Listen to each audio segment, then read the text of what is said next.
ආයුවන් මගේ ආදරණීය ජනතාවනි අද ඔබගේ මහජන මතයට මම ඉමහත් ගෞරවයෙන් හිස නමනවා. ඒ අනුව මා දැරූ ජනාධිපති ධූරය ඔබ විසින් තෝරාපත් කරගත් ජනාධිපතිවරයා වූ මෛත්‍රීපාල සිරිසේන මැතිතුමාට මා අද බාර දෙනවා. 2005 දී මහින්ද චින්තනයෙන් මා ප්‍රකාශ කළා මේ රටේ පාලකයා නොව తాවකාලික බාරකරුවා පමණක් බව. මා මහින්ද චින්තනයෙන් ජනතාවට පොරොන්දු වුණ සියල්ල ඉටු කළා වගේම ඒ ආදර්ශ පාඨයත් ක්‍රියාවට නගන මොහොතයි මේ.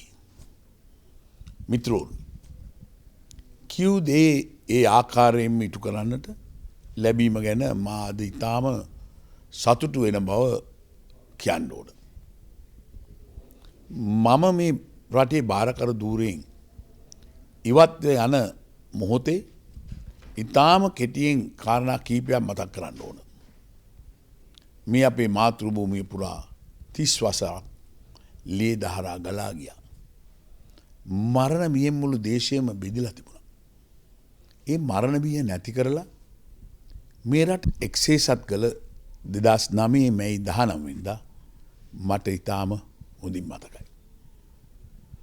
එදා මුළු රටම ජාතික දදය දරාගෙන මරණ බියෙන් නිදහස් බිමේ සතුට සැමරුවා.